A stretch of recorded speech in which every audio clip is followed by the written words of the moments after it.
Yes, it is visible, ma'am. Okay. Well, so the topic that I'm going to discuss today is digital initiatives in higher education. So, precisely, I will be telling about a few projects and schemes of central government as well as state government also, and some initiatives by university wherein steps have been taken to improve the learning, teaching, and other activities in the education sector. Well, so why should we talk about digital initiatives and that too in the field of higher education? What is the need of discussing this topic today? So this is the era of digitization, or we can say this is the era of information, internet technology, and a lot of bloom has come into the field of education and in our field of higher education as well.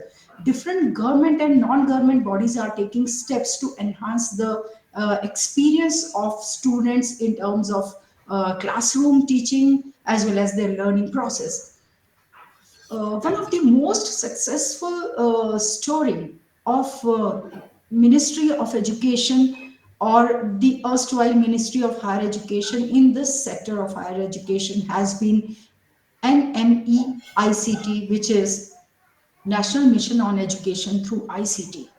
This has been the most successful scheme so far, and through this, the use of digital tools have been preferred by the academicians so far. And what is the purpose of having so much of ICT, so much of use of information technology in higher education? What are the reasons behind it? So here are the reasons. First is affordability. We know that information, there has been a lot of efforts by the government to make internet technology and computer technology available to the students and teachers alike throughout the country. So in some way we can say that these things have become technology is has become available, if not everywhere, but with their increasing availability and popularity and ease of use, the education is definitely going to be benefited in terms of affordability that will be harvested by the students. Then inclusiveness, the government has to make sure that Excuse me, all ma'am. the citizens, all the students in various remote areas or hilly terrains or tribal areas or not so well connected or geographically difficult areas, the students in all these areas of the country as well as the faculty should get access to higher education. They should also be included in this mission of expanding the higher education sector. So inclusiveness, then the Madam, employability, of course. Yes. ma'am, we will go with mixed language, Hindi and English. Okay. Okay. Thank you ma'am, thank you. I was going to ask this question. Okay, तो ये जो higher education पे जो हम लोग आज बात कर रहे हैं कि क्या क्या डिजिटल इनिशिएटिव्स या क्या क्या आईसीटी के प्रोजेक्ट्स गवर्नमेंट लेकर आई है, चाहे वो सेंट्रल गवर्नमेंट हो, चाहे वो स्टेट गवर्नमेंट हो, चाहे यूनिवर्सिटी अपने आप में खुद कुछ इनिशिएटिव क्यों न लिए हो, तो ऐसे कौन कौन से प्रोजेक्ट्स हैं जो कि हायर एजुकेशन में ना कि सिर्फ स्टूडेंट्स को बल्कि स्टूडेंट्स को भी they are going to benefit. तो ये जो प्रोजेक्ट्स हैं और स्कीम्स हैं, इन पे तो मैं एक एक करके I am going to enumerate and illustrate them also wherever possible. But उसके उसके अलावा पहले हम ये देखते हैं कि ऐसा ऐसा क्या हुआ that what is the need of having these digital projects and digital initiatives. तो सबसे पहली बात तो वही है कि स्टूडेंट्स को और टीचर्स को बेनिफिट करना, कैसे बेनिफिट करना, सो दैट कि वो उनकी एजुकेशन जो है, लर्निंग एक्सपीरियंस, टीचिंग एक्सपीरियंस, ये सभी एक्टिविटीज जो है ये अफोर्डेबल हो जाए। Affordable between haves and have knots, जो प्रिविलेज है, जो नॉट सो प्रिविलेज है, जो ट्राइबल एरियाज में है, जो जोग्राफिकली डिफिकल्ट एरियाज में, ऐसे सभी स्टूडेंट्स एंड टीचर्स को एजुकेशन अफोर्डेबल तरीके से दी जा सके, सभी उसमें इंक्लूड हो सके, उसमें पार्टिसिपेट कर सके, हायर एजुकेशन की सुविधा सबको मिल सके। चाहे वो स्टूडेंट्स हो चाहे वो फैकल्टी हो, उनको भी सभी इंफ्रास्ट्रक्चर अवेलेबल हो, तो उसके लिए इंक्लूसिवनेस बढ़ेगा with the help of these digital and ICT based projects. Employability बढ़ेगी, यू नो, जितना ज्यादा करिकुलम अवेलेबल होगा, जितना ज्यादा teaching learning teaching resource material, reading material, lab experiences, research material जितना ज्यादा अवेलेबल होगा, उतना स्टूडेंट उसका बेनिफिट लेंगे। तो जब स्टूडेंट्स उसका बेनिफिट लेंगे तो definitely we can say that the employability is going to be increase, उनको नौकरी मिलने के कहीं ना कहीं चांसेस बढ़ेंगे। एंड ऑफ कोर्स जब हम बात करते हैं कि टेक्नोलॉजी, तो टेक्नोलॉजी यूज ही इसलिए की जाती है कि एनहांसमेंट हो। तो definitely the resource materials are going to be increased in terms of their quality, as well as their accessibility, their availability is going to increase। और ये सभी मिलकर के क्वालिटी ऑफ एजुकेशन को एक सही तरीके से प्रभावित करेंगे। तो जैसा कि मैंने कहा कि जब हम digital initiatives in higher education की बात करते हैं तो फर्स्ट एंड फॉरमोस्ट है national mission on education through ICT. सबसे ज्यादा सफल अभी तक की रही हुई स्कीम जो कि 2009 में लॉन्च हुई थी। उस टाइम पे जो मिनिस्ट्री ऑफ एचआरडी कहलाती थी, ministry of higher education, ministry of human resource development, जिसको कि रिक्रिश्चियन किया गया, अभी उसको मिनिस्ट्री ऑफ एजुकेशन कहा जाता है। तो ये जो स्कीम है एनएमईआईसीटी, जो सेंट्रली फंडेड है, सेंट्रली स्पॉन्सर्ड है, ये सबसे ज्यादा सफल रही है। और इस स्कीम ने कई सारे डिजिटल इनिशिएटिव्स को और ज्यादा अपॉर्चुनिटीज दी है। एनएमईआईसीटी की वजह से और बहुत सारी बेहतर से बेहतर स्कीम्स और निकल करके आई हैं जो कि एनएमईआईसीटी का ही पार्ट है, या उससे इंस्पायर हुई हैं, या उसके एक्सपीरियंसेस से लर्न करके और नए तरीके से आई हैं, जिनके बारे में मैं अभी एक एक करके बताने वाली हूँ। तो ये जो है NMEICT, it leverages the potential of ICT in teaching and learning process. और ये मिनिस्ट्री ऑफ एजुकेशन जो है ये कमिटेड है to achieve the government's goal of making India global leader in education. हम जानते हैं कि हम हायर एजुकेशन में, हालांकि हम लोग काफी बात करते हैं कि हमारे आईटी सेक्टर के लोग पूरे वर्ल्ड में छाए हैं, स्पेशली डेवलप्ड कंट्रीज में, बीट यूएस, यूके, ऑस्ट्रेलिया और अदर कंट्रीज। हमारे आईटी पर्सनल, आईटी हमारी जो मैन पावर है वो बहुत रिकॉग्नाइज्ड है। हाउएवर हम देखते हैं कि सिर्फ एक ही सेक्टर की बात ना करते हुए अगर हम देखें तो हायर एजुकेशन में अभी हमें बहुत कुछ आगे करने की जरूरत है गवर्नमेंट को, सो दैट सभी फील्ड में, सभी डिसिप्लिन में इंडिया का नाम हो और हम हायर एजुकेशन में वन ऑफ द लीडर्स कहलाएं। तो चलिए अब एक एक करके देखते हैं कि क्या क्या वो प्रोजेक्ट्स हैं डिजिटल इनिशिएटिव के अंतर्गत, क्या क्या सेंट्रल गवर्नमेंट के प्रोजेक्ट्स हैं। तो स्वयं एक प्रोजेक्ट है, जिस SWAYAM, then there is Swayam Prabha, then Digital Library of India, then National Academic Depository, then eShodha Sindhu, or now renamed and modified as ONOS, then Virtual Labs, eYantra, Classroom Discussions, eAcharya, eKalpa, FOSSE, Vidwan, spoken tutorials, and some more. I'll take these projects one by one, एक एक करके नजर डालते हैं इन पर। तो पहले स्वयं, much talked about, another very successful scheme of UGC or Ministry of HRD, now called as Ministry of Education. So SWAYAM is an acronym which stands for the Study Webs of Active Learning for Young Aspiring Minds. So short form is SWAYAM. It is an integrated platform for offering online courses to young learners that are cost saving. Basically SWAYAM के माध्यम से online platform available किया गया government की तरफ से कि जिन students के पास इंटरनेट अवेलेबल है वो उस प्लेटफॉर्म पर जाकर के इंटरनेट के माध्यम से वो ऑनलाइन कोर्स को टेकअप कर सकते हैं, उस पर एनरोल कर सकते हैं, वो कोर्स को लर्न कर सकते हैं, और अगर चाहें तो उसका एग्जाम दे करके उसका सर्टिफिकेट भी प्राप्त कर सकते हैं। तो this scheme was developed by Ministry of Education or the then Ministry of HRD, Central Government of India, and it was launched on 9th July 2017. Aim of Swayam was to provide quality education via e-learning courses to millions of students. क्योंकि हम जानते हैं कि ऐसा काफी पाया गया कि फैकल्टी की कहीं अवेलेबिलिटी है इंस्टीट्यूट्स में, कहीं नहीं है, कहीं ज्यादा एक्सपीरियंस्ड फैकल्टी अवेलेबल है तो कहीं उतना ज्यादा अवेलेबिलिटी भी नहीं है, अगर है तो those renowned teachers and professors and faculty members सभी, बहुत बार हम चाहते हैं कि हम भी उनसे उनके लेक्चर्स अटेंड कर सकें, उनसे सीख सकें। तो ये एक स्वयं बहुत अच्छा एक प्लेटफॉर्म है जो ये सब प्रकार के अवसर प्रदान करता है स्टूडेंट्स को।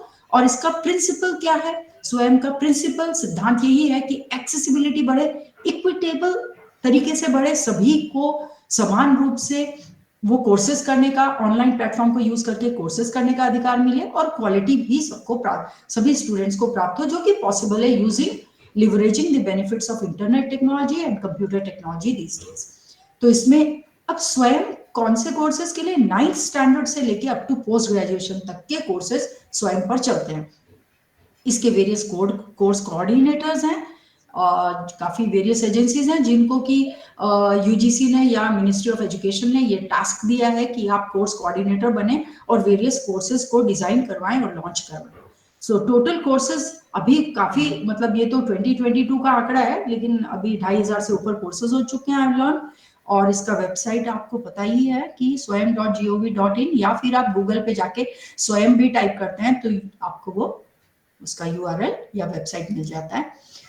स्वयं पे थोड़ा और बात करेंगे क्योंकि जैसा मैंने आपसे कहा एनएमई आईसीटी मेजर सक्सेस है in terms of digital initiative. Same way स्वयं लर्निंग एंड टीचिंग की अगर बात करें तो ऑनलाइन लर्निंग टीचिंग का स्वयं एक बहुत ही बेहतर और बहुत ही सफलता की सीढ़ियां चढ़ता हुआ जो एक प्रोजेक्ट जा रहा है वो स्वयं है। A platform that facilitates hosting of all the courses taught in classrooms from 9 to post graduation।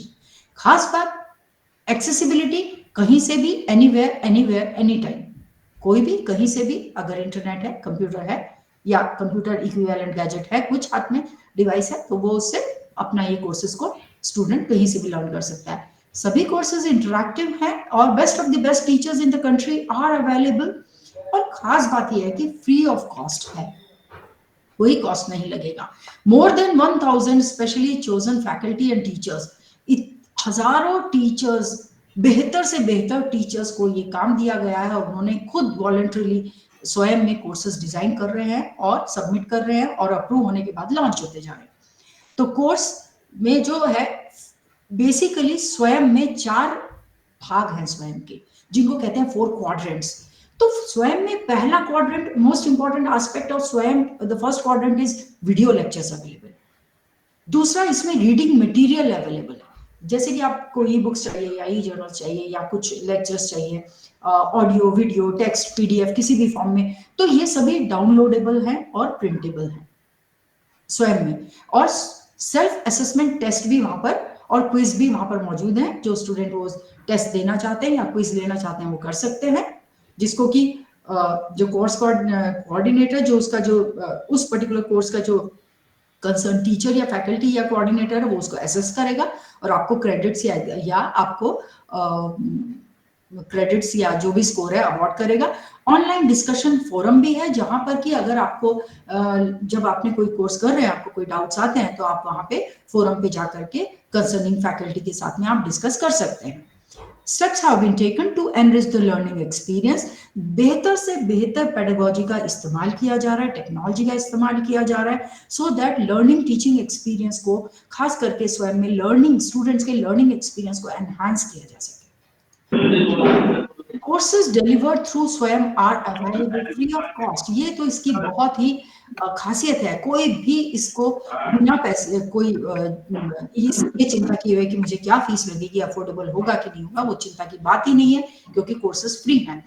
और जब आप वो कोर्स करने के बाद यदि आपको ये लगता है कि नहीं, मैं इसके लिए कोई, मुझे सर्टिफिकेट मिलना चाहिए कि भाई मैंने ये कोर्स कर लिया है, और उस सर्टिफिकेट के बेसिस पे आप कहीं अप्लाई करना चाहते हैं जॉब में या आपके स्टूडेंट लाइफ में, आपको कहीं कोई फायदा हो, तो आप उसके लिए सर्टिफिकेट के लिए भी अप्लाई कर सकते हैं। हाउएवर उसके लिए आपको रजिस्टर करना होता है और उसके जो कोई एग्जाम्स होते हैं जो कि प्रॉक्टर्ड होते हैं, प्रॉक्टर्ड मींस एग्जाम भी ऑनलाइन मोड में होते हैं, where in various CCTVs and cameras and other sensor based devices are installed, जहां से कि आप उनके डेजिग्नेटेड सेंटर पे जाके एग्जाम दे सकते हैं और रजिस्टर करते हैं तो उसके लिए आपको कोई थोड़ी बहुत फीस भरनी होती है। और आप जब एग्जाम देने जाते हैं तो उसके जो डेजिग्नेटेड सेंटर्स जो कि बेसिकली ऑनलाइन सेंटर्स होंगे या तो फिर कंप्यूटर बेस्ड सेंटर्स होंगे जहां आप जाकर के ये एग्जाम देंगे, वो एग्जाम जो उन्होंने स्वयं की तरफ से डेजिग्नेट किए होंगे कंसर्निंग गवर्नमेंट एजेंसी ने। अब सर्टिफिकेट पाने के लिए कौन एलिजिबल है, उसके क्राइटेरिया है, वो क्राइटेरिया यदि आप फुलफिल करते हैं then you get the award और the credit points. Universities colleges approving credit transfer for these courses can use the marks certificate. जो यूनिवर्सिटीज ने ये सिस्टम अपने बना लिया है कि वो अप्रूव करती है कि ये जो क्रेडिट पॉइंट्स है ये एक यूनिवर्सिटी से दूसरे यूनिवर्सिटी या एक कॉलेज से दूसरे कॉलेज या between university and college transfer हो सके, तो ये अगर मैकेनिज्म सेटअप हो गई है तो this is also possible for the students. अब देखिए स्वयं जो है पूरे देश में अच्छे तरीके से फंक्शन करे, सभी डिसिप्लिन्स के सभी सब्जेक्ट्स के कोर्सेज वहां पर आए, लॉन्च हो और स्टूडेंट्स उनको टेकअप करें। तो इसके लिए जो एजेंसी है, जो गवर्नमेंट एजेंसी है, मिनिस्ट्री ऑफ एजुकेशन ने 9 कोऑर्डिनेटर्स सेंटर्स को बनाया है, जिनमें एआईसीटी एक कोऑर्डिनेटर है, एनपीटीईएल अनदर कोऑर्डिनेटर है, यूजीसी है, CEC which is consortium for educational communication for under graduate, उसको भी किया है। स्कूल एजुकेशन में से NCERT national council of educational research and training, उनको उन्होंने अपॉइंट किया है, ताकि जैसा कि मैंने आपको पहले बताया कि स्वयं में 9th से लेकर के 9th स्टैंडर्ड से लेकर के तो पोस्ट ग्रेजुएशन तक के कोर्सेज हैं। That is why NCERT has also been involve, ताकि स्कूल लेवल के भी कोर्सेज स्वयं पर चले। और NIOS national institute of open schooling के लिए भी वहां पर उनको भी इन्वॉल्व किया गया है। हायर एजुकेशन में जो open university IGNOU, Indira Gandhi national open university को भी इन्वॉल्व किया गया है, उसको भी एक कोऑर्डिनेटर बनाया गया है स्वयं के लिए। IIM में से IIM बैंगलोर को चुना गया है, और national institute of technical teachers training and research में NITR जो एक संस्थान है, इसको भी कोऑर्डिनेटर अपॉइंट किया गया है, ताकि वेरियस कोर्सेज डिजाइन हो, लॉन्च हो और स्टूडेंट्स उसका फायदा उठाएं। अब we as I told you in case of Swayam की आपके पास it is a platform provided on internet. Internet है तो स्वयं मिलेगा, इंटरनेट नहीं है तो क्या। तो हमारे देश के कुछ ऐसे दुर्गम स्थान हैं, कुछ ऐसे रिमोट एरियाज हैं जो कि बहुत ही डिफिकल्ट टू रीच है। तो ऐसे एरियाज में जहां इंटरनेट भी नहीं पहुंच पा रहा है, तो वहां के लिए central government had come up, ये भी NMEICT का स्वयं के साथ ही ये भी एक उसका ही एक सिस्टर पार्ट प्रोजेक्ट आया विच इज कॉल्ड एज स्वयं प्रभा। तो सैटेलाइट टेक्नोलॉजी को इस्तेमाल करके ऐसे DTH, डायरेक्ट टू होम नाम के, जैसे डिश लगाई जाती है घर में, हम लोग डिश लगाते हैं to get access to various TV channels and various services, तो उसी प्रकार से डायरेक्ट टू होम DTH करके एक डिश इंस्टॉल हो जाएगी। तो वो डिश अगर जहां जहां एजुकेशन इंस्टीट्यूट में इंस्टॉल हो गई है, तो वहां सभी करिकुलम बेस्ड कोर्स कंटेंट जो है वो स्टूडेंट्स को अवेलेबल हो जाएगा दुर्गम स्थानों में भी। मैं फिर से बताऊं कि ये बहुत ही अच्छी स्कीम है। आप इमेजिन कीजिए कि कोई बहुत ही रिमोट एरिया है, या ऐसा ऐसा एरिया जहां बाढ़ आने से डिस्कनेक्ट हो जाता है, या वेरियस सोशल या कुछ अदर सोशल डिस्टर्बेंसेस के कारण या अदर कैलेमिटीज के कारण जो कि डिस्कनेक्ट हो जाता है, लेकिन वहां पर पहुंचना अगर कठिन है, तो वहां DTH के ये सैटेलाइट के माध्यम से स्टूडेंट्स की क्लासेस चल सकती हैं, वो कोर्सेज कर सकते हैं, और उनको करिकुलम बेस्ड जो कंटेंट है, जो कोर्स मटेरियल है, वो अवेलेबल हो जाएगा। National Digital Library, NDL, a very popular scheme. National Digital Library of India is an initiative and platform to devise a virtual repository of learning resources with a single window search. So, what is NDL? NDL, of course, it is a library available on internet, and since its name is National Digital Library, it means the learning resources are available on a website called as National Digital Library,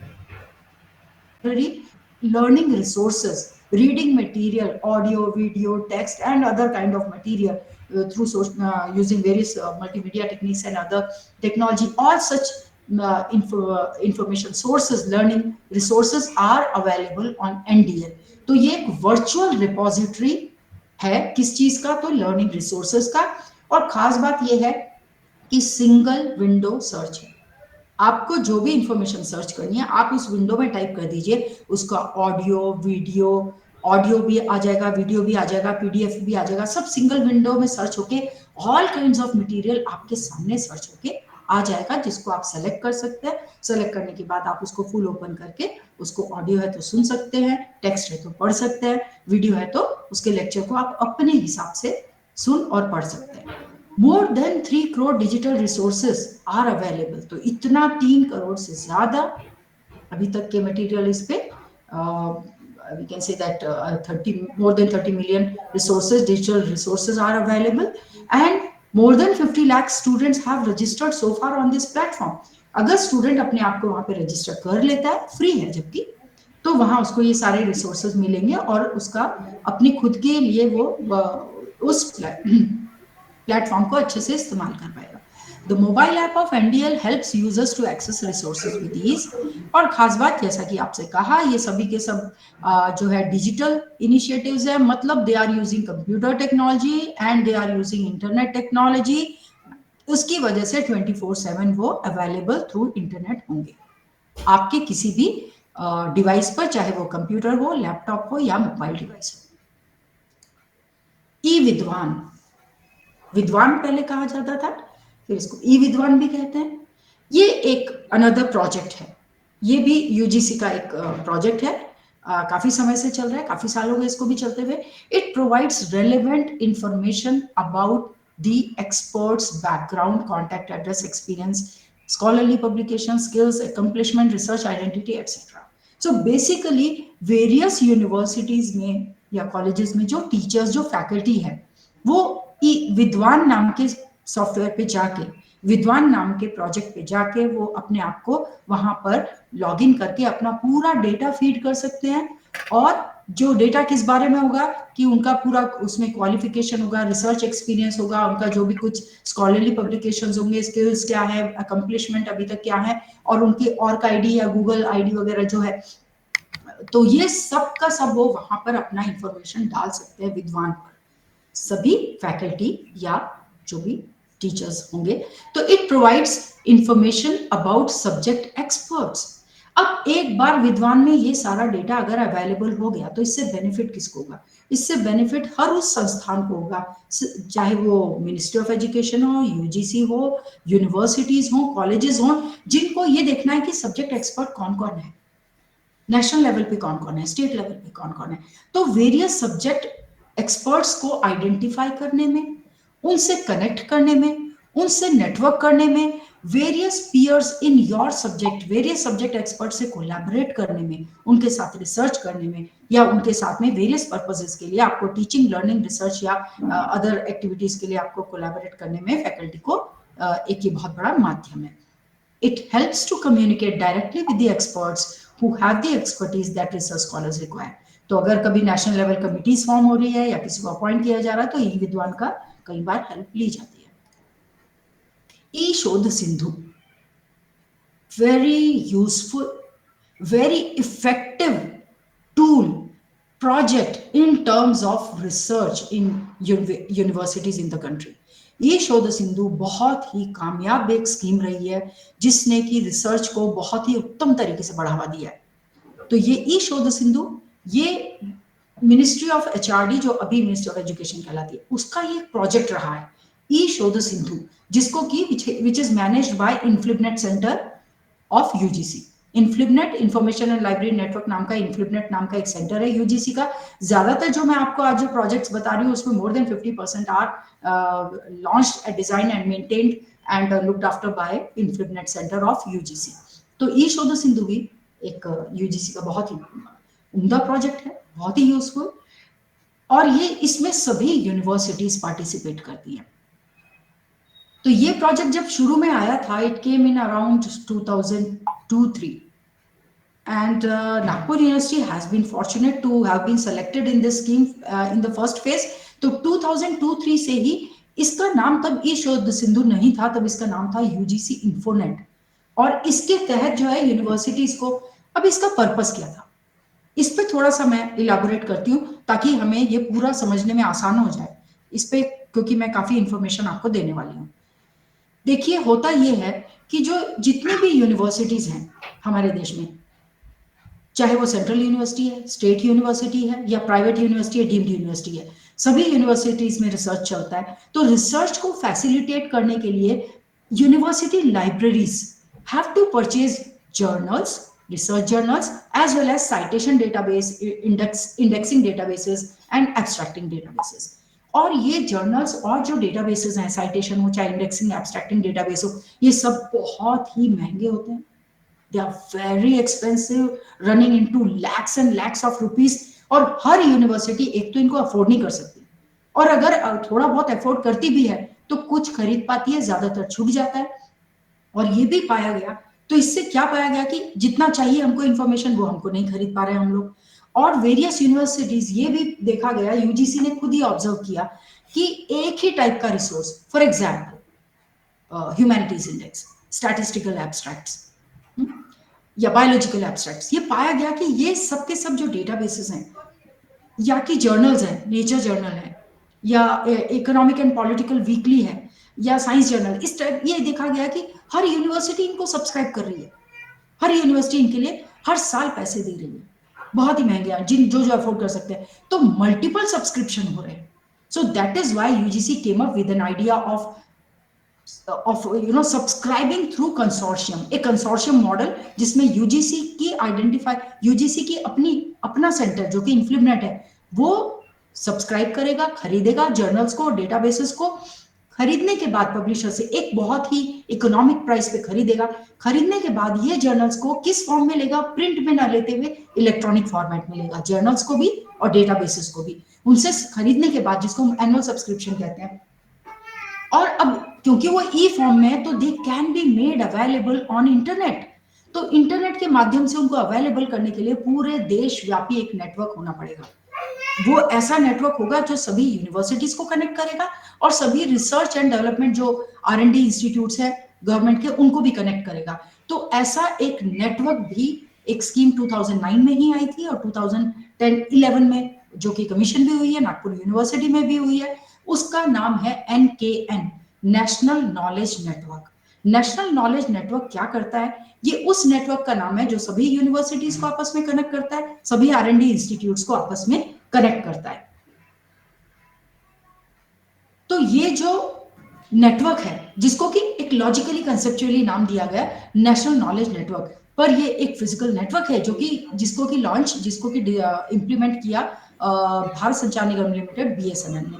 और ये scheme जो NKN की जो scheme थी, ये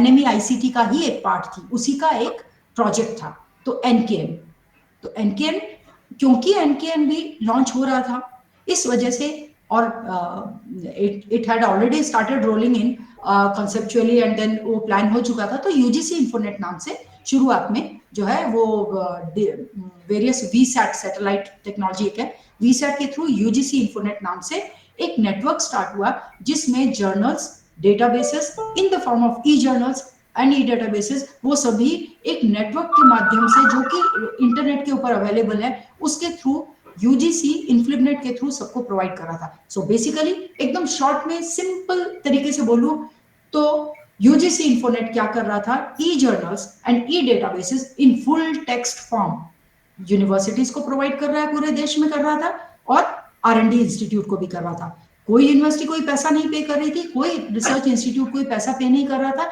सब all the payments were taken care by the UGC. और बहुत ही बेहतरीन ये कंसोर्शियम था, इस कंसोर्शियम का नाम शुरू में यूजीसी इंफोनेट था।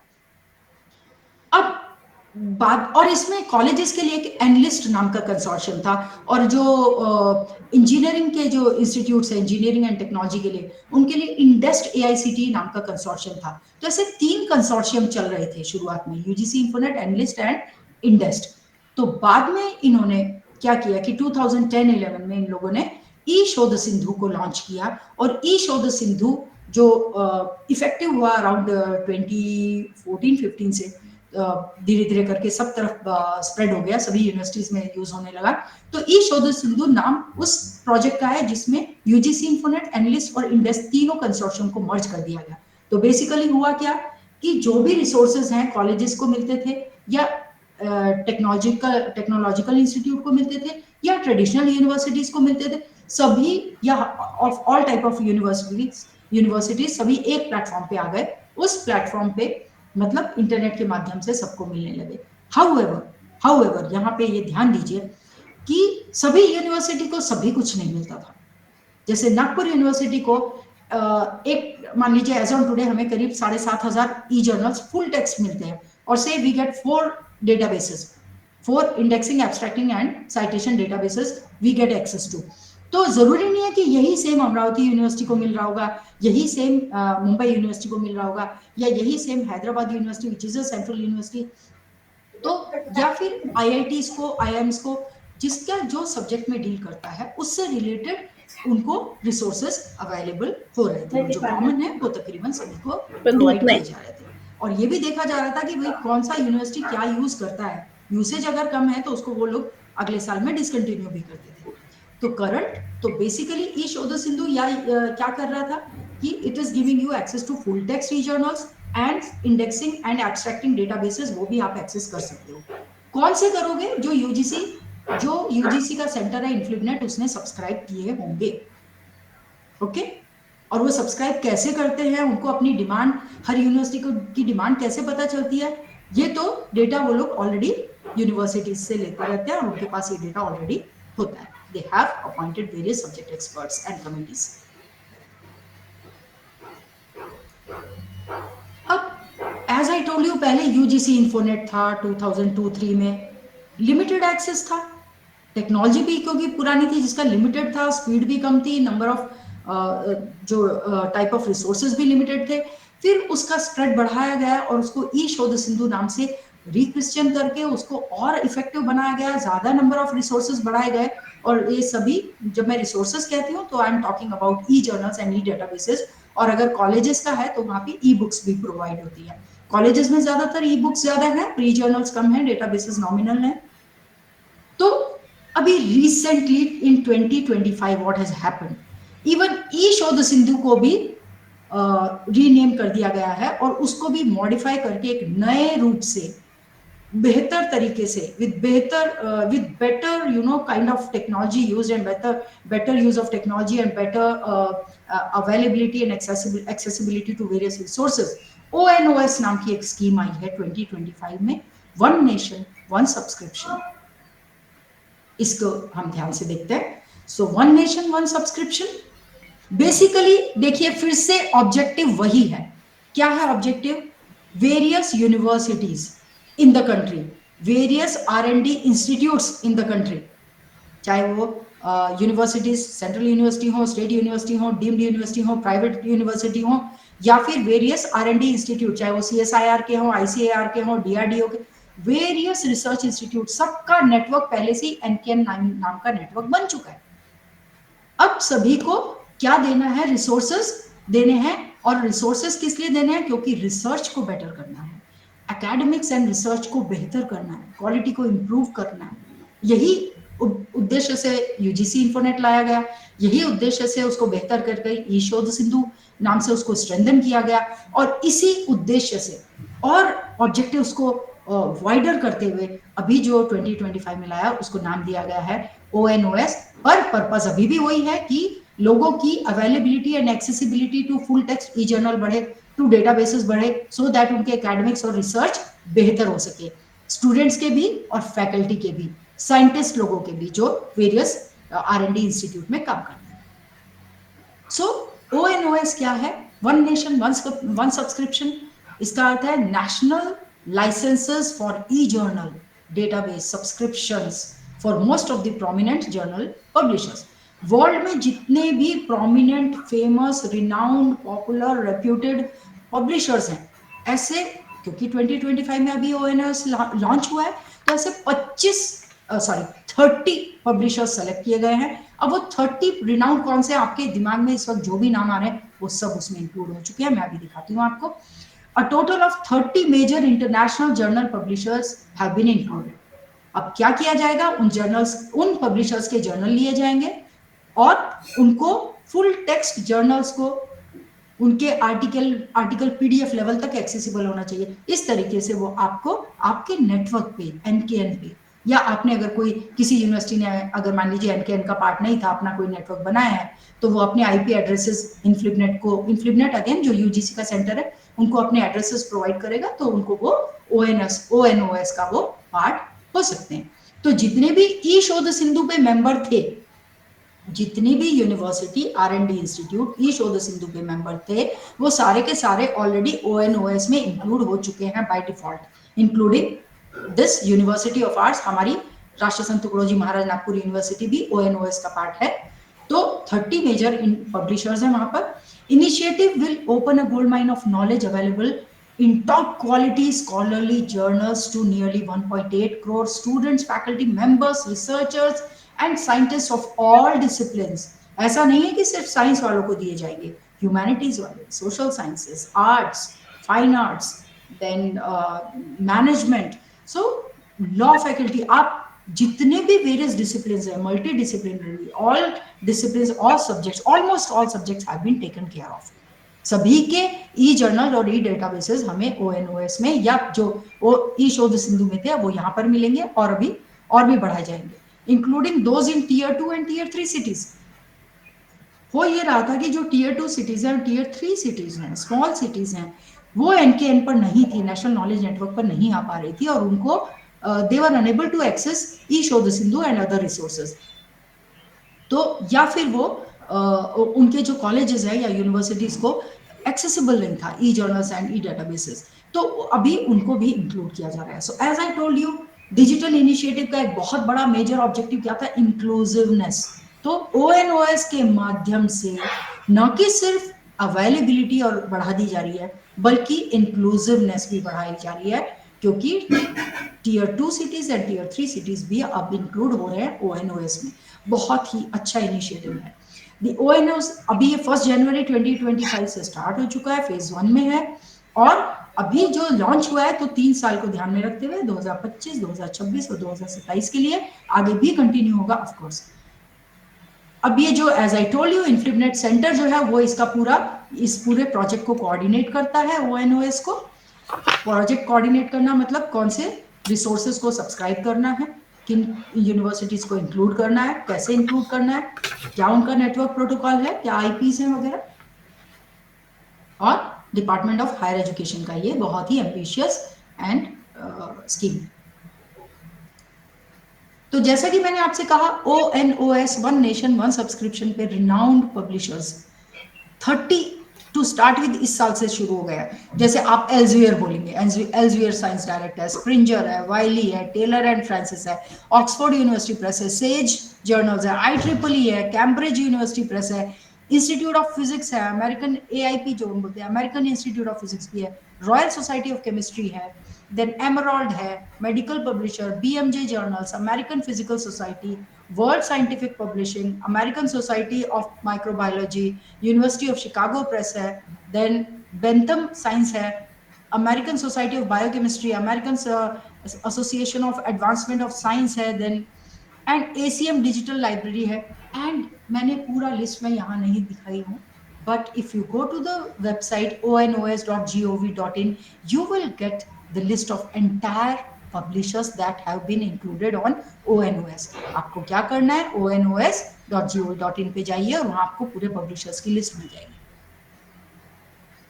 National Academic Depository. So I move on to another digital initiative in terms of higher education, in the field of higher education. तो ये इसका नाम है national academic depository, NAD। National academic depository क्या है, online store house of all academic awards. मैं कोई student हूं, मैंने 10th मैट्रिकुलेशन किया, 12th पास किया, ग्रेजुएशन किया, कोई पीजी डिप्लोमा किया, पोस्ट ग्रेजुएशन किया, पीएचडी किया, आई took some other courses from some other institutions, recognized institutions of this country. मैंने वो सारे कोर्सेज अगर किए हैं तो उनके certificates, degrees, diplomas, matriculation certificate, higher school higher education certificate, 12th का, 10th का, ये सभी मार्कशीट, सर्टिफिकेट्स, डिग्रीज, डिप्लोमास, ये सब के सब आपके एनएडी पर उपलब्ध किए जा रहे हैं। ये भी स्कीम को आके काफी समय हो गया, बहुत ही अच्छी स्कीम है, especially for those students who are migrating from their native place to other for the purpose of employment या किसी भी पर्पज से। तो आपको अभी अगर आप मार्कशीट, डिग्री अगर कैरी भी अपने साथ नहीं कर रहे हैं ओरिजिनल, तो आप एनएडी कि इस फैसिलिटी को यूज करके अपने ऑथेंटिकेशन के लिए आप यहाँ से अपनी डिग्री, डिप्लोमा, मार्कशीट दिखा सकते हैं, and they are considered valid also. NAD not only assures easy access बल्कि it validates its authenticity also। जैसे कि आप कहीं गए और आपको बोला गया कि आप अपना आईडी दिखाइए, आपके पास में फिलहाल आईडी नहीं है, या आपका डेट ऑफ बर्थ सर्टिफिकेट दिखाइए, तो आपके पास अगर वो डेट ऑफ बर्थ सर्टिफिकेट नहीं है but you have access to your national academic depository, तो अभी मैं एग्जांपल भी देती हूँ उसका, तो आप क्या करेंगे, आप सिर्फ उस नेशनल एकेडमिक डिपॉजिटरी पे जाइए और वहां से आप अपना सर्टिफिकेट खोलकर अगर दिखा देते हैं ओपन करके, तो दैट इज कंसिडर्ड वैलिड और ऑथेंटिक माना जाता है। अब यहाँ एक एग्जांपल देती हूँ मैं, जैसे डिजी लॉकर है, अगर आपने डिजी लॉकर में आपके सारे सर्टिफिकेट्स वहां पे अवेलेबल हैं, not only related to your education but caste validity और अदर सर्टिफिकेट, सब हम वहां पर रख सकते हैं, और वहां से as and when required we can use them and show them to as a valid and authentic document. तो ये जो नेशनल एकेडमिक डिपॉजिटरी है, इसके 2 पार्ट्स हैं, एक सीडीएसएल के थ्रू और एक एनएसडीएल डेटाबेस मैनेजमेंट के लिए। ये 2 डिपॉजिटरीज हैं जहां पर ये पूरा डेटा जो है, अभी एनएसडीएल जैसे कि आपको पता है कि यूनिवर्सिटीज भी इंप्लीमेंट कर रही हैं, नागपुर यूनिवर्सिटी भी आई थिंक 2017 से इसको इंप्लीमेंट कर रही है, very all your degrees and diplomas, degrees, marksheet सभी कुछ अवेलेबल है उस माध्यम से, डिपॉजिटरी के माध्यम से। Free and open source software for education. This is another digital initiative. Free and open source software for education, short में हम इसको FOSSEE भी कहते हैं। FOSSEE is a project promoting the use of open source software in educational institutions। आपने सुना होगा software पहले खरीदने पड़ते थे, अभी काफी सारे सॉफ्टवेयर्स जो हैं वो ओपन सोर्स फॉर्मेट में अवेलेबल है। तो ओपन सोर्स मतलब इंटरनेट के माध्यम से वो आपको अवेलेबल है, सो वो they can be free, they can be charge. So यहाँ जो FOSSEE का पर्पस है वो है कि because various softwares are use as a teaching, as a part of their curriculum of the students. जो करिकुलम है उसी में कई बार बहुत सारे सॉफ्टवेयर होते हैं, तो कई बार टीचिंग पर्पस के लिए सॉफ्टवेयर का इस्तेमाल किया जाता है। So software are used as a part of curriculum, software are used as a aid of teaching और लर्निंग।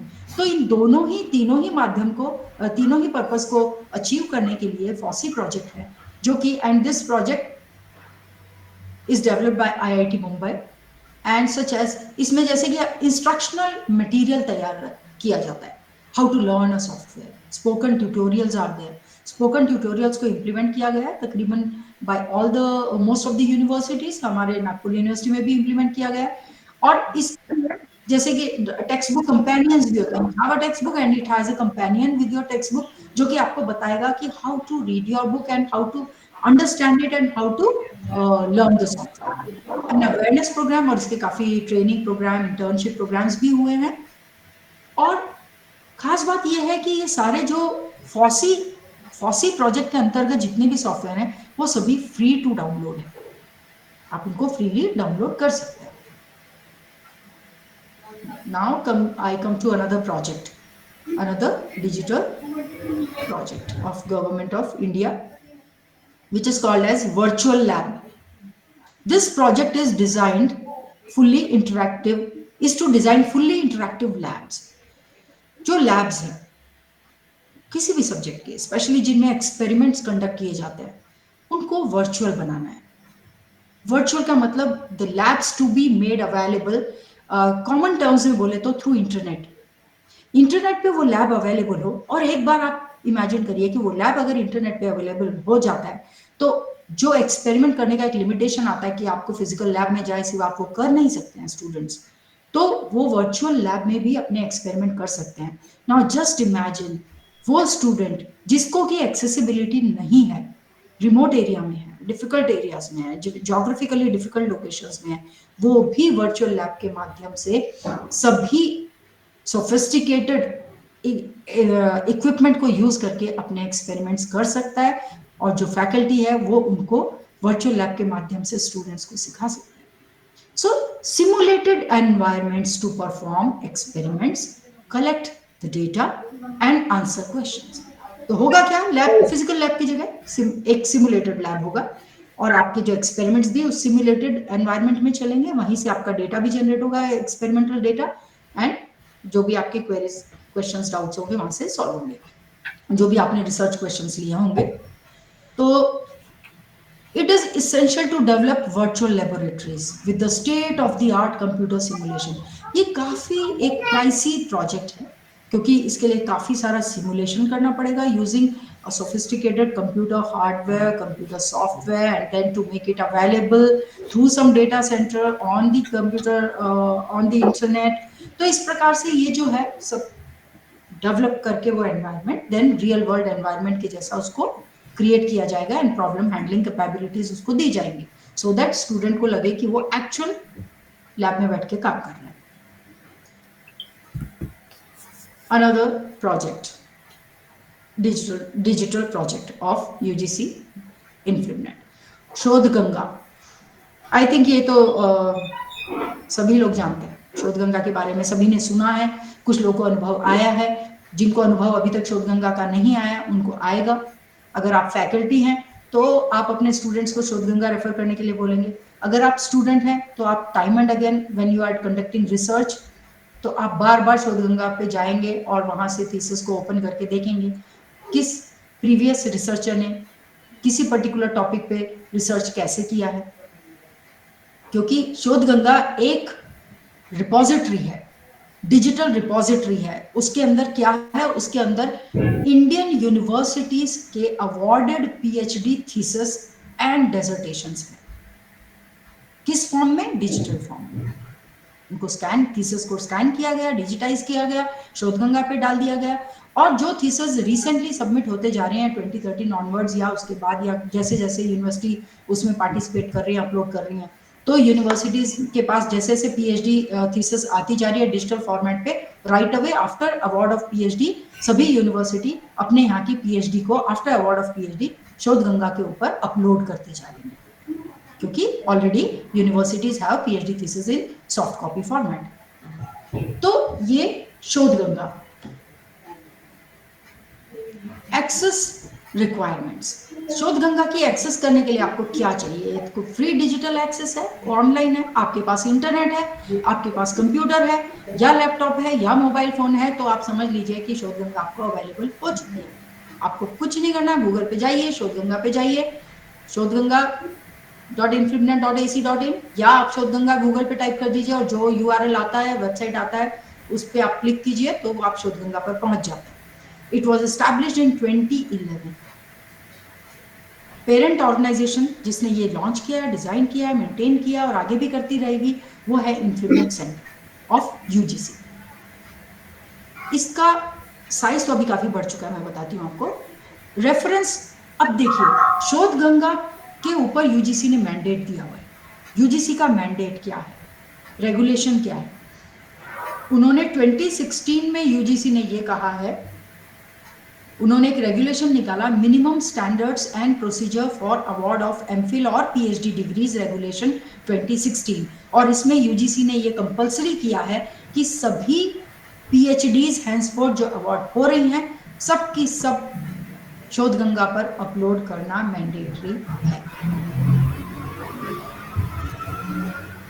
ये आज ही मैंने स्क्रीनशॉट लिया है, लेटेस्ट स्टेटस ऑफ शोधगंगा, जो कि यहां दिखा रहा है कि कितनी थीसिस अपलोड हो चुकी हैं। अगर आप ध्यान दें तो 5 लाख 8,580, 5 लाख ठीक है, तो ये करीब करीब 6 लाख के आंकड़े को बड़ी जल्दी पकड़ लेगा, बड़ी जल्दी टच कर लेगा। और इसी में शोधगंगा का ही अभी मैं दूसरा आंकड़ा दूसरा बताऊंगी आपको। बहुत सारे कॉलेज के टीचर्स, फैकल्टी एंड कॉलेज के लाइब्रेरियंस का ये क्वेरी होता है कि हमको शोधगंगा में हम मेंबर हैं क्या। मेरे पास कई बार वो लोग क्वेरी करते हैं, मैडम हम मेंबर हैं क्या, या इंस्टीट्यूशन कॉलेजेस भी क्वेरी करते हैं कि हम मेंबर हैं क्या शोधगंगा के। तो देखिए आप यहाँ स्क्रीन पर नीचे सबसे नीचे ऑरेंज में क्या लिखा हुआ है, Shodhganga membership is not for colleges. इसका अर्थ ये मत समझिए कि आपको कोई सर्विस से वंचित कर दिया गया है, आपको कहीं भी वंचित नहीं किया गया। शोधगंगा मैंने आपको इससे पहले की ही स्लाइड में बताया कि ओपन एक्सेस अवेलेबल है, फ्री अवेलेबल है। शोधगंगा की साइट पे जाइए और वहां से जितनी भी थीसिस आपको पढ़नी है, रेफर करनी है, आप कर सकते हैं, फुल थीसिस, आपको कोई नहीं रोक रहा है वहां। तो भी इसकी शोधगंगा की जो मेंबरशिप है वो सिर्फ यूनिवर्सिटीज के लिए है। क्यों? क्योंकि मेंबर्स क्या करते हैं, मेंबर्स वहां पे जो यूनिवर्सिटीज जो मेंबर हैं वो अपनी अवॉर्डेड पीएचडी थीसिस को वहां पर अपलोड कर सकती हैं। और ये करने के लिए, मेंबर बनने के लिए यूनिवर्सिटीज शोधगंगा के लिए एमओयू करना पड़ता है, मेमोरेंडम ऑफ अंडरस्टैंडिंग, जिसके लिए उनको इन्फ्लिपनेट सेंटर को यूनिवर्सिटी अप्रोच होती है और उनका एमओयू साइन करती है। एमओयू साइन करने के बाद में उनको कुछ सुविधाएं मिलने लग जाती हैं, जो सभी सुविधाएं सिर्फ इस बात के लिए, इस चीज को फैसिलिटेट करने के लिए है कि वो यूनिवर्सिटी आसानी से, सुविधाजनक तरीके से, कन्वीनियंट एंड इफेक्टिव मैनर में अपने ऑल अवॉर्डेड पीएचडी थीसिस को अपलोड कर सके। किस पर? शोधगंगा पर। कॉलेजेस से भी जो पीएचडीज अवार्ड हो रही हैं, जो कॉलेजेस प्लेस ऑफ रिसर्च हैं, उनकी भी जो थीसिस, पीएचडी थीसिस अवार्ड हो गई हैं, बिकॉज अवार्ड किसने किया? यूनिवर्सिटी ने। तो यूनिवर्सिटी अवार्डेड पीएचडी को अपलोड करेंगे। ओके। और यूनिवर्सिटीज को ये भी सजेस्ट एडवाइस किया है कि जो पास्ट पीएचडी थीसिस पड़ी हुई हैं उनको डिजिटाइज करके, रेट्रोस्पेक्टिवली उनको भी डिजिटाइज करके और शोधगंगा पर अवेलेबल किया जाए। और इट गोज विदाउट सेइंग कि थीसिस अपलोड होने से पहले, अवार्ड होने से पहले, देखिए सीक्वेंस समझिए, पहले जब स्टूडेंट का पीएचडी कंप्लीट हो गया है तो वो पहले अपनी पीएचडी को चेक करेगा, प्लेगरिज्म के है तो नहीं। यूजीसी के रेगुलेशन के अनुसार यदि उसकी पीएचडी का प्लेजरिज्म विद इन लिमिट होगा तो वो उसको सर्टिफिकेट मिलेगा और वो जाकर के अपनी पीएचडी थीसिस को सबमिट करेगा। जब अवार्ड हो जाएगी, after evaluation, viva and all the procedure जो भी university has laid down, UGC has laid down, उसके बाद में जब अवार्ड हो जाता है तब वो यूनिवर्सिटी उसकी थीसिस को अपलोड कर देगी। ये ऐसा सीक्वेंस है। अब एक शोधगंगा के ही जैसा एक सिस्टर प्रोजेक्ट है विच इज कॉल्ड शोध गंगोत्री। शोध गंगोत्री में क्या रहेगा, है ये भी शोधगंगा के ही जैसा, लेकिन क्योंकि शोधगंगा में जा रहा है full PhD thesis. Full PhD thesis कब जा रहा है? जब पीएचडी अवार्ड हो चुकी है। लेकिन जब स्टूडेंट रजिस्ट्रेशन कर लेता है तब उसके हाथ में क्या होता है? Approved synopsis. एक वर्ड पे ध्यान दीजिए, अप्रूव्ड सिनॉप्सिस। वो सिनॉप्सिस जो उसकी यूनिवर्सिटी अप्रूव कर चुकी है और उसका जो टॉपिक है वो रजिस्ट्रेशन हो चुका है। तो ऐसे registered topics along with the synopsis, approved synopsis, ये भी जो यूनिवर्सिटीज हैं अपलोड कर सकती हैं। कहाँ करेंगी? शोध गंगोत्री पे जाकर। इसका एक बहुत बड़ा फायदा है, इसका एक बहुत बड़ा फायदा ये है, एक तो ये है कि जब भी आपको ये जानना है कि भाई मैं कोई टॉपिक सेलेक्ट कर रहा हूँ पीएचडी के लिए, तो हम लोग हमेशा बोलते हैं कि आप जाकर के शोधगंगा पे चेक कीजिए, टॉपिक पहले हो तो नहीं चुका है, आपका जो टॉपिक आप ले रहे हैं वो हुआ तो नहीं है, जिसको हम कहते हैं डुप्लीकेशन चेक कीजिए। शोधगंगा पे चेक कीजिए, डुप्लीकेशन है हो तो नहीं हो रहा है। शोध गंगोत्री पे भी चेक कीजिए, क्योंकि शोध गंगोत्री पे, शोधगंगा पे अवार्डेड पीएचडी है, शोध गंगोत्री पे ऑनगोइंग है, शोध गंगोत्री पे चेक कीजिए। और जो पहले हो चुके हैं और थोड़ा देखना चाहते हैं, सिर्फ एब्स्ट्रैक्ट देखना चाहते हैं, पूरा थीसिस नहीं, तो आप इंडकैट पे देखिए। इंडकैट भी इन्फ्लिपनेट सेंटर का ही प्रोजेक्ट है, बहुत बेहतर प्रोजेक्ट है। इंडकैट में जाके यूनियन कैटलॉग में आप थीसिस चेक कर लीजिए, वहां आपको सारे टॉपिक्स मिल जाएंगे पीएचडी के, सभी यूनिवर्सिटीज के, इंडियन यूनिवर्सिटीज के। और शोध गंगोत्री का एक बहुत बड़ा फायदा है, क्योंकि इस पे ऑनगोइंग रिसर्चेज हैं, तो आपको ट्रेंड्स पता चलेंगे आपके सब्जेक्ट में, किसी भी गिवन सब्जेक्ट में क्या लेटेस्ट रिसर्च या लेटेस्ट रिसर्च ट्रेंड्स क्या है। Okay, in Indian universities of course, क्योंकि इंडियन यूनिवर्सिटीज के लिए है। तो शोध गंगोत्री पे अगर हम देखें तो अभी तक सिनॉप्सिस कितने जा चुके हैं? टोटल 15,000 से ज्यादा, 1087 सिनॉप्सिस गए हैं और अपलोडेड है, मतलब आपको सिनॉप्सिस मिल जाएगा उसका एब्स्ट्रैक्ट के साथ में। और मेजर रिसर्च प्रोजेक्ट्स 27 है, उनके पीडीएफ देखना चाहते हैं तो वो भी है, फेलोशिप्स भी हैं, ये सबका प्रावधान किया गया। अब आते हैं e Acharya, another digital initiative for higher education. E Acharya also known as NMEICT's integrated portal. जैसे कि मैंने आपको शुरू में ही बोला था, सबसे बड़ा सफल स्कीम है NMEICT। अब NMEICT एक इतना बड़ा अम्ब्रेला है कि उसके अंतर्गत बहुत सारे प्रोजेक्ट्स हैं, जैसे मैंने आपको NKN एक बताया, यूनिवर्सिटी लैंड दूसरा था, ये इंफ्रास्ट्रक्चर से रिलेटेड थे, और उसके बाद में वेरियस प्रोजेक्ट्स आए। तो इन सभी को एक जगह पे ला करके ई आचार्य नाम दे दिया गया, एक पोर्टल पे सभी को लाया गया। एक पोर्टल मतलब एक वेबसाइट है जहां सारे आपको NMEICT से संबंधित सारे प्रोजेक्ट्स एक ही जगह पे मिल जाएंगे। All content produced under NMEICT is placed on this repository. E Acharya पे जाइए आप गूगल में, आपको NMEICT के अंतर्गत जितने भी कॉन्टेंट्स आपको एक जगह पे मिल जाएंगे। मान लीजिए आप कंफ्यूज है कि मैं कौन सी साइट पे जाऊं, NDL पे जाऊं कि इस पे जाऊं, NPTEL पे जाऊं, कि मैं कौन सी पर्टिकुलर पे जाऊं, कि PG पाठशाला पे जाऊं। आप ई आचार्य पे चले जाइए, वहां से आपको सारा ट्रे में आ जाता है आपके सामने स्क्रीन पे, वहां से आप सेलेक्ट कर लीजिए। तो ऑल कंटेंट आपको मिलेगा वहां पे। एंड डिजिटल कंटेंट, अब देखिए अभी बहुत सारे जो प्रोजेक्ट्स हैं उनमें डिजिटल कंटेंट क्रिएट हो रहा है, राइट? चाहे वो NDL हो, PG पाठशाला हो, या ऐसे बहुत सारे प्रोजेक्ट्स। तो ये सब डिजिटल कंटेंट अगर क्रिएट कर रहे हैं तो some agency should look after their preservation also.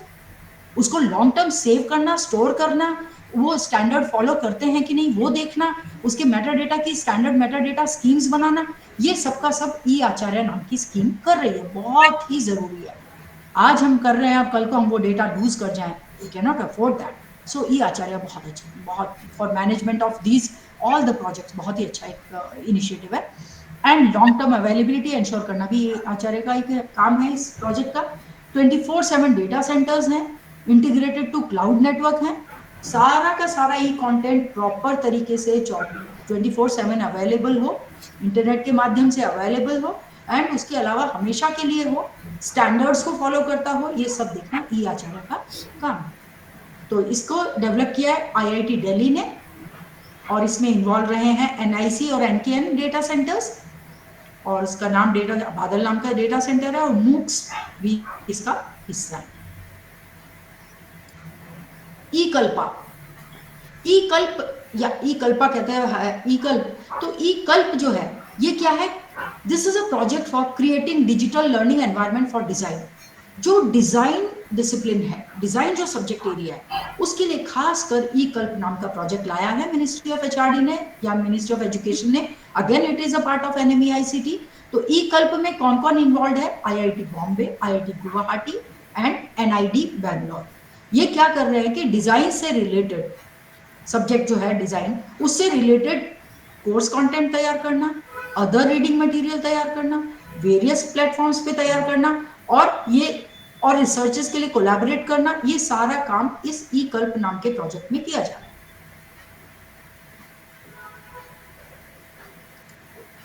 PG पाठशाला नाम ही अपने आप में बताता है कि वो क्या है, और आप सब लोग, मैं समझती हूँ कि इसको यूज कर चुके हैं एज अ फैकल्टी, अपने स्टूडेंट्स को करा चुके हैं, और एज अ फैकल्टी खुद भी कर चुके हैं टू इम्प्रूव और make your lectures more effective.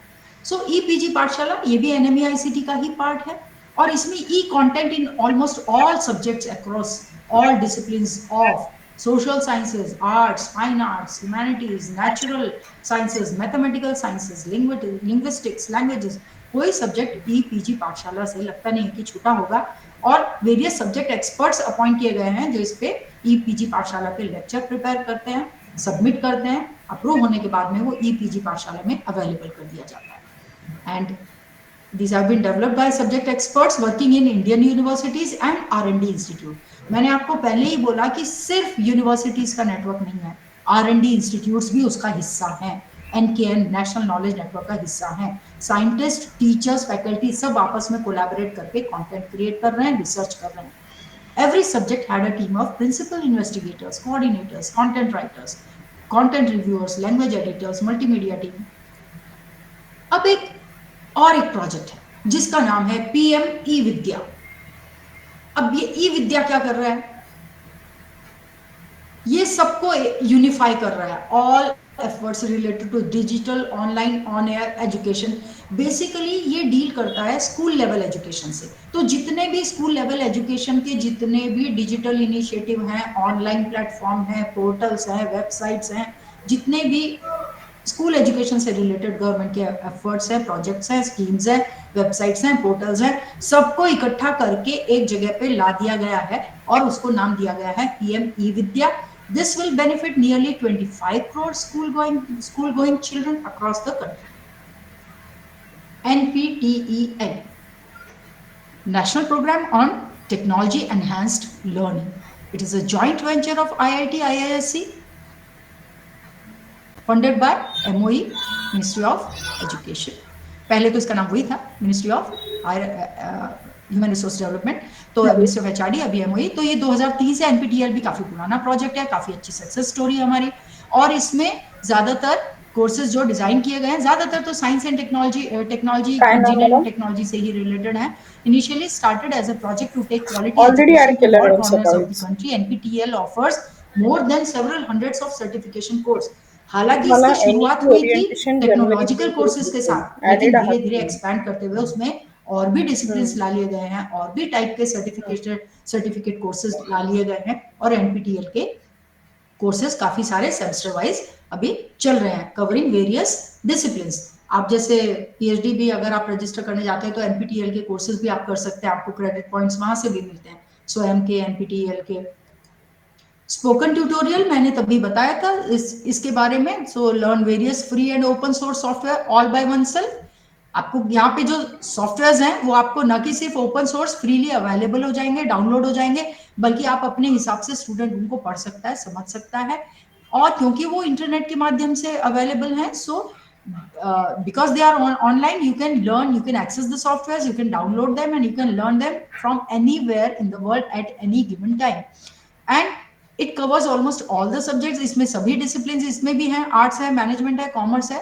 So and और खास बात ये है कि मल्टीलिंगुअल है, लैंग्वेज का जो कंस्ट्रेंट आता है वो नहीं रहेगा। आप अपनी चुनी हुई भाषा में, तमिल में, तेलुगु में, गुजराती में, आप स्पोकन ट्यूटोरियल के माध्यम से सॉफ्टवेयर को पढ़ सकते हैं, सीख सकते हैं, उस पर प्रैक्टिस कर सकते हैं।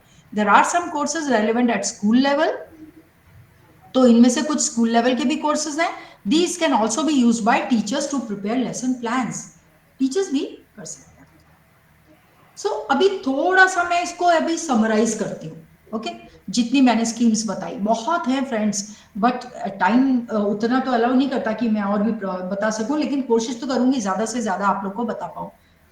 तो यहाँ पे अभी समराइज करते हैं। तो पहला रिसोर्स जैसे मैंने कहा कि स्वयं है, मैसिव ओपन ऑनलाइन कोर्सेज। इसमें मूक के कोर्सेज हैं स्वयं में, जिसको मैसिव ओपन ऑनलाइन कोर्सेज हैं। इसमें इसका ऑडियो वीडियो कंटेंट है, इसमें क्रेडिट अवार्ड दिया जाता है थ्रू ऑनलाइन कोर्सेज।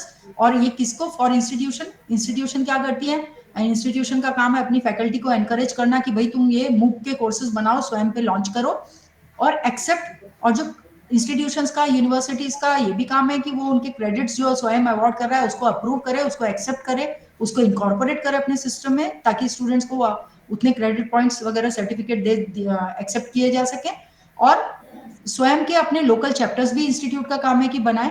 स्वयं प्रभा क्या कर रहा है, डिजिटल कोर्सेज थ्रू टीवी पर डिजिटल कोर्सेज मिल रहे हैं। जैसा कि मैंने आपको बताया था, एक डिश टाइप लगा दिया जाता है और वो स्वयं प्रभा नाम का, और वो सैटेलाइट के थ्रू कम्युनिकेट करता है। इंटरनेट नहीं भी है तो आपका वो कोर्स वहां पर ऐसे दुर्गम भागों में चलेगा।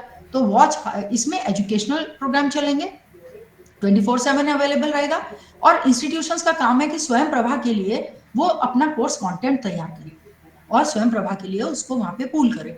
National digital library e content के लिए है, access to e content, basically audio video सभी टाइप का इसमें ई कंटेंट अवेलेबल होगा for multiple disciplines. And get your e content listed, institution ये कर सकती है कि अपना ई कंटेंट वहां पे इंक्लूड कराए, या कॉलेज यूनिवर्सिटीज ये कर सकती है कि अपना एनडीएल का क्लब बनाए, अपना ई कंटेंट वहां पर एनडीएल पर डाले।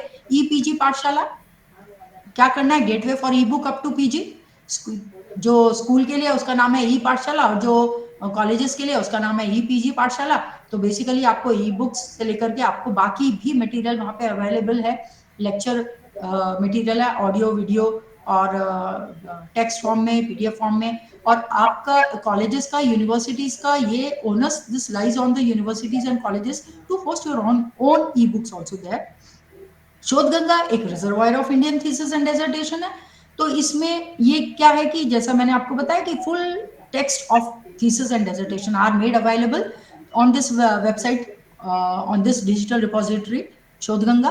और इसमें यूनिवर्सिटीज को ये करना है कि अपनी पीएचडी थीसिस को, करंट पीएचडी थीसिस जो अवार्ड हो रही है उनको भी अपलोड करना है, और जो बैक थीसिस हैं, बैक फाइल्स, उनको भी कन्वर्ट करना है, डिजिटाइज करके शोधगंगा में अवेलेबल कर देना है। और PhD thesis and dissertations ka before they are awarded their pleasure, before they are submitted, their plagiarism should be checked.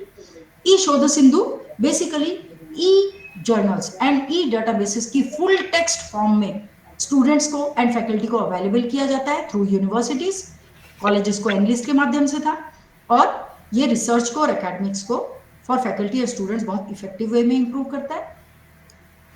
फिर ई यंत्रा है। ई यंत्रा जो मैंने आपको बताया था कि वर्चुअल लैब्स होंगे वगैरह। So engineering for better tomorrow, get hands on experience, embedded system होंगे जिन पे आप प्रैक्टिस कर सकते हैं। क्रिएट ई यंत्रा, अब कॉलेजेस का, इंस्टीट्यूट्स का काम है कि अपने एम्बेडेड सिस्टम वो तैयार करें और यहाँ पर अवेलेबल करें। फॉसी, फॉसी में क्या होगा कि open source software for education होंगे, तो एक्सेस एंड वॉलंटियर फॉर अपने खुद के आप कोर्सेज बना के you can run labs in open source. Spoken tutorial जिसमें कि आप जो है सॉफ्टवेयर को सीख सकते हैं थ्रू ओपन इंस्ट्रक्शनल मैनुअल्स।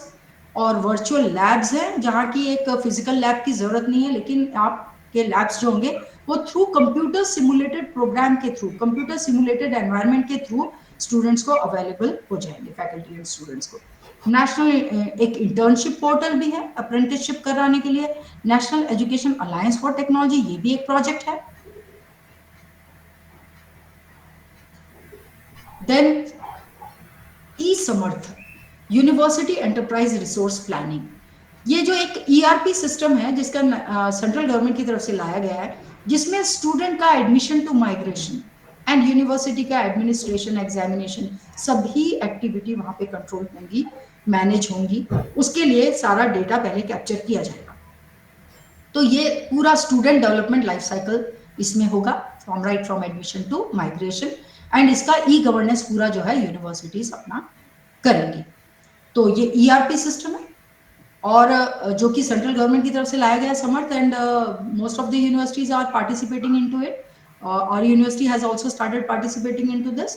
विद्वान, जैसा कि मैंने आपको बताया था कि जितने भी यूनिवर्सिटीज में फैकल्टीज हैं अपना प्रोफाइल विद्वान में वो फीड कर देंगी, उनको वहां से फिर इजी हो जाता है किसी भी इंस्टीट्यूट, किसी भी government agency, policy making agencies के लिए to you know whenever they need subject experts they can hire and they can contact from this particular Vidwan database. वहां से उनको कॉन्टैक्ट्स, उनके डिटेल्स मिल जाएंगे।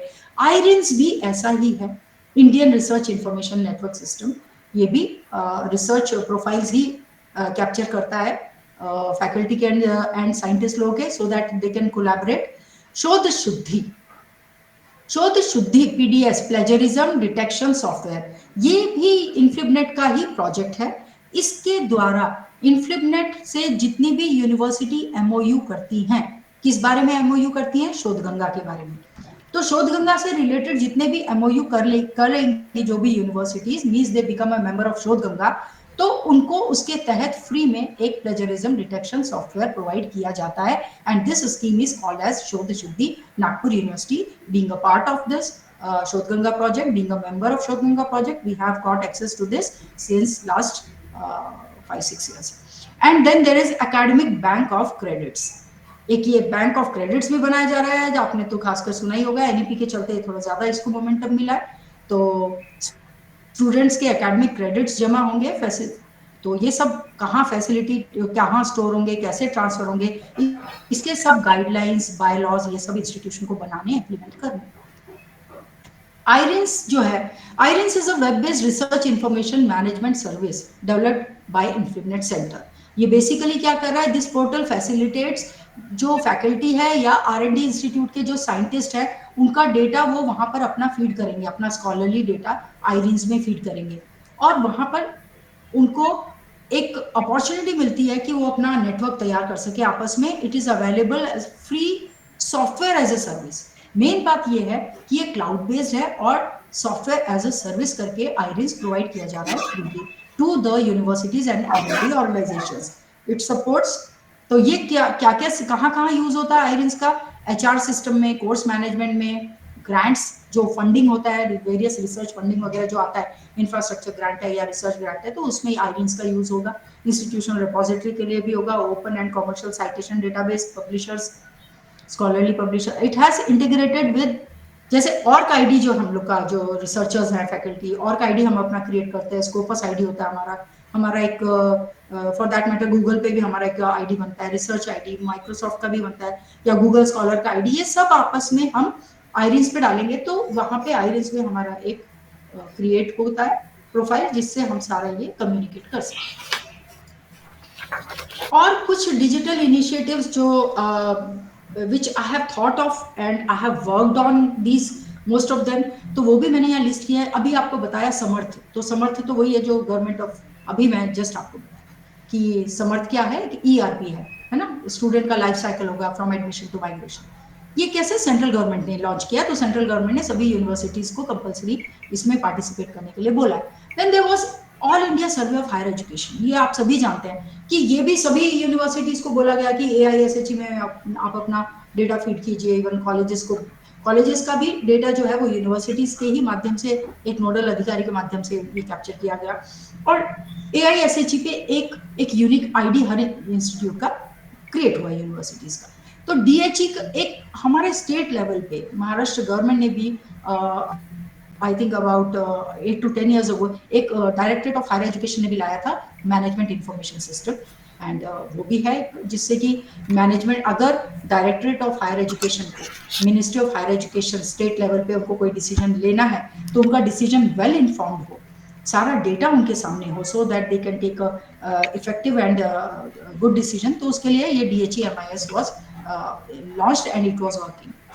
फिर यूनिवर्सिटी लेवल पे फ्रेश कुछ इनिशिएटिव हो सकते हैं, जैसे कि हमारी यूनिवर्सिटी में ईआरपी है. ईआरपी जैसे अभी समर्थ तो सेंट्रल गवर्नमेंट लेवल पे आया, तो अगर हमारा हर यूनिवर्सिटी में खुद का ईआरपी होना चाहिए. होता यह है कि हर यूनिवर्सिटी जो कि पुरानी है, जो कि बहुत सालों से फंक्शन कर रही है, नॉर्मली उनका एक सिंगल ईआरपी नहीं हो पाता है. एग्जामिनेशन कोई और सिस्टम यूज कर रहा होता है, देन एडमिन कोई और, पेरोल सिस्टम कोई और यूज हो रहा होता है डिफरेंट. एंड सिमिलरली लाइब्रेरी कुछ और यूज कर रही होती है, अकाउंट्स, फाइनेंस एंड अकाउंट्स कोई और सॉफ्टवेयर यूज कर रहा होता है. तो वेरियस डिफरेंट सॉफ्टवेयर यूज होते हैं, तो सब आपस में इंटीग्रेटेड वो नहीं होते हैं. Imagine if they are integrated together under one umbrella, तो वो कहलाता है ईआरपी. तो उसी को ध्यान में रखते हुए probably central government has come up with Samarth. और MIS मैनेजमेंट इंफॉर्मेशन सिस्टम, जैसा कि मैंने आपको बताया कि स्टेट लेवल पे है या सेंट्रल गवर्नमेंट लेवल पे AISHE है, स्टेट लेवल पे DHEMIS है. सिमिलरली यूनिवर्सिटी लेवल पे भी अपना MIS होना चाहिए और होता भी है, जैसे कि IQAC वगैरह जो है वो अपना एक MIS सिस्टम बनाते हैं which helps them in pooling the data at one place for the purpose of NAC and NIRF and other ranking systems. और वेब पोर्टल्स भी यूनिवर्सिटी के अपने हों, जहां पर कि सभी प्रकार के वेबसाइट्स एक जगह पे हों, जो भी रिलेटेड विद स्टूडेंट्स हैं, related with other stakeholders हैं. एंड डिजिटल इवैल्यूएशन, डिजिटल जो मार्किंग, डिजिटल जो इवैल्यूएशन ऑफ आंसर शीट है, वो भी एक अच्छा डिजिटल इनिशिएटिव है that has been taken up by many universities.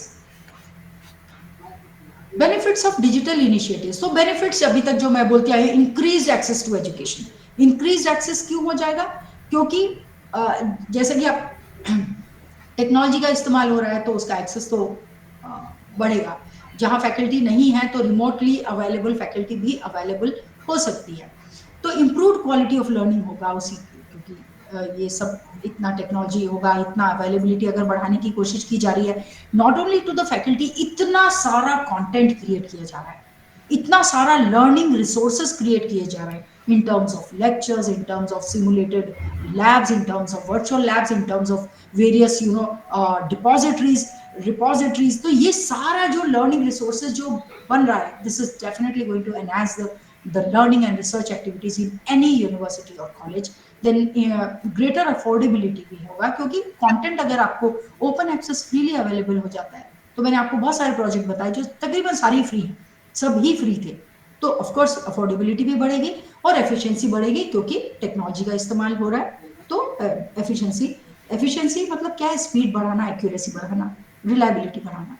So that is going to be those benefits will be harvested due to the deployment of ICT. अब limitations क्या है? सबसे पहला लिमिटेशन है, चैलेंज है, digital divide. There is a huge gap between haves and have nots. कुछ लोगों के पास कंप्यूटर है, कुछ लोगों के पास नहीं है, कुछ लोगों के पास इंटरनेट है, कुछ लोगों के पास नहीं है, कुछ लोगों के पास एक्सेस टू स्कूल कॉलेज है, तो कुछ लोगों के पास स्कूल कॉलेज नजदीक नहीं है, कुछ लोगों के पास इकोनॉमिक अफोर्डेबिलिटी, पैसे हैं एजुकेशन के लिए, तो कुछ लोगों के पास पैसे नहीं है, कुछ लोगों के पास में टेक्नोलॉजी की जानकारी है, तो कुछ लोगों को नहीं है। So technical divide, economic divide, then gender divide. Male को कुछ चीजें फैसिलिटी अवेलेबल है तो फीमेल को नहीं। कुछ पर्टिकुलर सोशल ग्रुप को कास्ट बेस्ड ग्रुप कहें या इकोनॉमिकली बेस्ड ग्रुप कहें, कुछ लोगों के पास कुछ सुविधाएं हैं, कुछ लोगों के पास नहीं है। ज्योग्राफिकली कुछ शहरों में सुविधा है तो कुछ में नहीं है।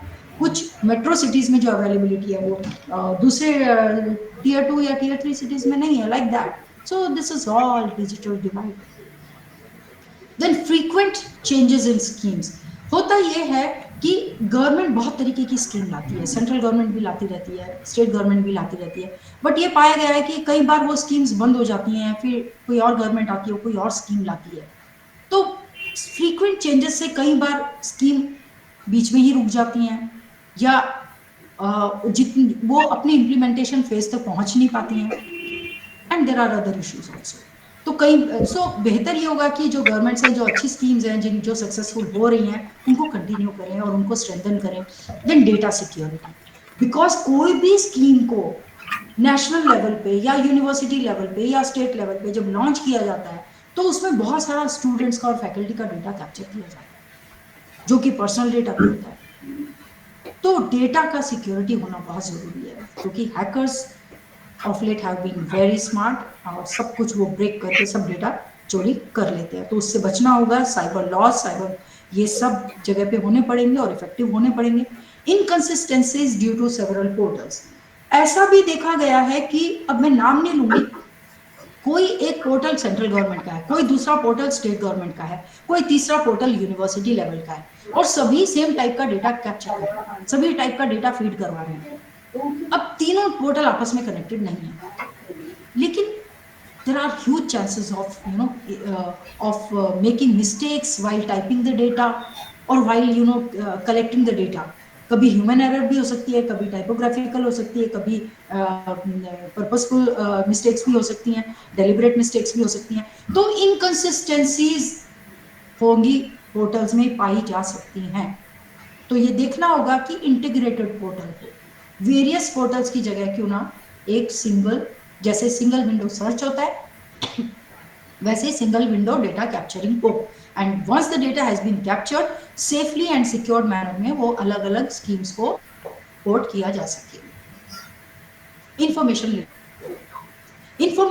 And information here and there everywhere, इतना सारा इंफॉर्मेशन, अभी जो मैंने बात किया, इतना सारा एकेडमिक एंड कोर्स करिकुलम से related content in digital format create करना, अवेलेबल करना स्टूडेंट को, इतना सारा इंफॉर्मेशन, कब कहाँ कौन सी इंफॉर्मेशन को लुकअप करना, कब कहाँ किसको यूज करना, इसके लिए इंफॉर्मेशन लिटरेसी होना बहुत जरूरी है। When to look up for what and how to use the information and for what purpose, that is all about information literacy. Some of the other basic challenges हैं कि demand supply का gap है, gross enrolment ratio अभी भी हमारा higher education का काफ़ी कम है, 26 के आसपास है। और अगर स्कूल का हम देखते हैं तो स्कूल में स्टूडेंट ज़्यादा होते हैं लेकिन उतने हायर एजुकेशन में एनरोल नहीं करते हैं। So with the increase of enrolments at the school level, the supply of higher education institutes have been found as insufficient so far, और inadequate facility and infrastructure। Colleges में, schools में adequate classrooms नहीं है, adequate internet facility नहीं है, wifi नहीं है, labs नहीं है। तो वर्चुअल लैब की तो बात बहुत बेकार है, लेकिन पहले हमको ये सब जो हमारे ट्रेडिशनल जो इंफ्रास्ट्रक्चर है वो फिजिकल इंफ्रास्ट्रक्चर भी स्ट्रेंथन करने पड़ेंगे which are quality range. Then quality. Quality, we are unable to meet the minimum requirements laid down by the UGC. अभी भी यूजीसी जो बार बार रेगुलेशन निकालती है कि क्वालिटी होना चाहिए, वो लेवल का क्वालिटी यूनिवर्सिटी और कॉलेजेस मेंटेन करने में कई जगह पर स्ट्रगल करते हुए पाए जाते हैं. देन और उसका रीजन क्या है? Next point is the reason for it, faculty, shortage of faculty, insufficient research and innovation resources. Friends, this is a list of various sources that I have used for preparing this lecture of mine. And here I come to the end of this presentation. I stop sharing.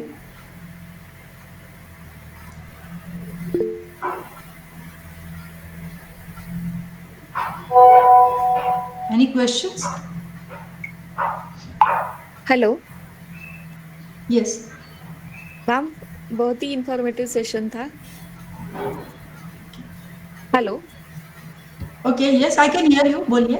या ma'am, मुझे ये पूछना था, ई आचार्य जो है उसमें अगर हमें ये करना है, खुद का डाटा इंक्लूड करना है, तो क्या करना पड़ेगा कि एकेडमिक तरफ से ही किया जाएगा कि हम इंडिविजुअली कर सकते हैं हम?